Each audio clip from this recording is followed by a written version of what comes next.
Assalamualaikum warahmatullahi wabarakatuh. Salam sejahtera untuk kita semua. Perkenalkan, saya Siti Aminah, mahasiswa Universitas Panja Sakti Bekasi, jurusan Pendidikan Guru, Pendidikan Anak Usia Dini. Maksud dari pembuatan video kali ini adalah untuk memenuhi ujian tengah semester pada mata kuliah PPKN dengan dosen pengampu Ibu Fitrah Mulyanti MPD.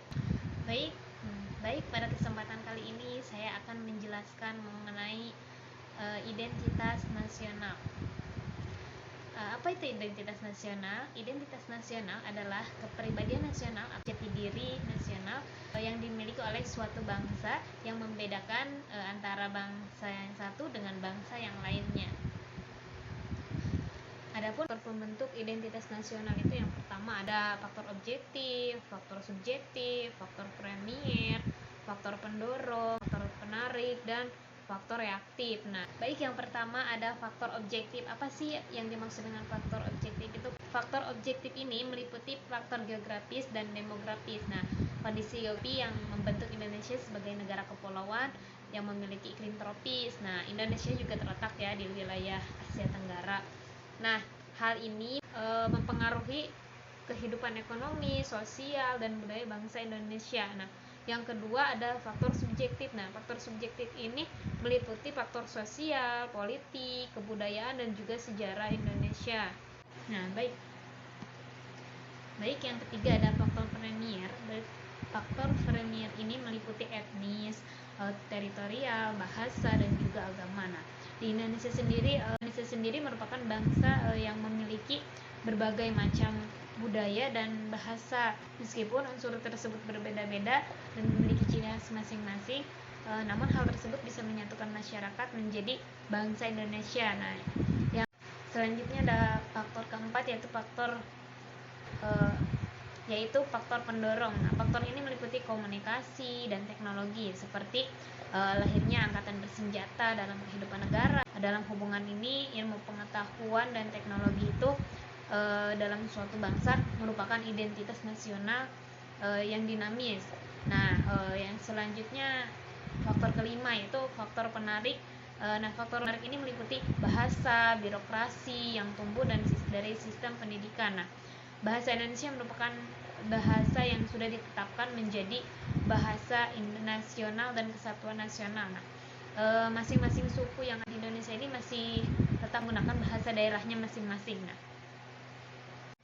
baik yang keenam yaitu faktor reaktif. Nah, faktor reaktif ini tuh meliputi dominasi, pencarian, identitas, dan juga penindasan. Nah, seperti yang sudah diketahui bahwa bangsa Indonesia ini pernah dijajah beratus tahun oleh negara asing ya, oleh bangsa asing. Nah, hal ini mewujudkan memori bagi rakyat Indonesia. Nah, memori akan perjuangan, penderitaan, dan semangat yang hadir dalam masyarakat. Nah, untuk memperjuangkan kemerdekaan. Nah, selanjutnya ada jenis-jenis identitas. Nah, yang pertama ada identitas fundamental. Nah, istilah fundamental ini bisa diartikan sebagai hal yang pokok ya. Hal pokok ini menjadi penunjang berdirinya sebuah bangunan. Ibarat membangun rumah, tentu hal fundamentalnya harus kokoh, yaitu fondasinya.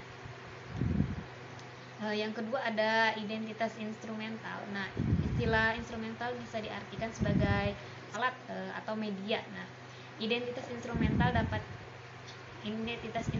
dalam identitas nasional adalah Undang-Undang 1945.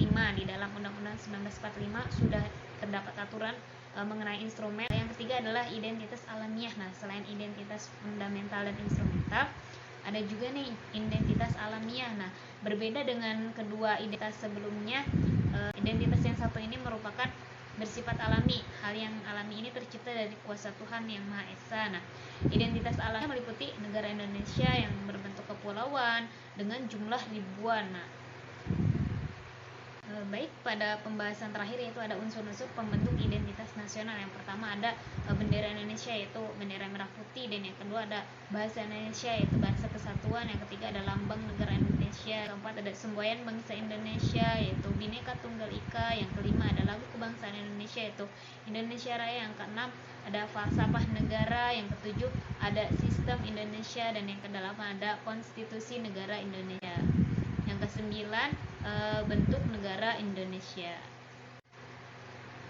Baik, itulah yang bisa saya sampaikan mengenai identitas negara Indonesia. Nah, semoga kita sebagai bangsa Indonesia selalu bisa menjaga identitas ini. Saya mohon dimaafkan. Wassalamualaikum warahmatullahi wabarakatuh.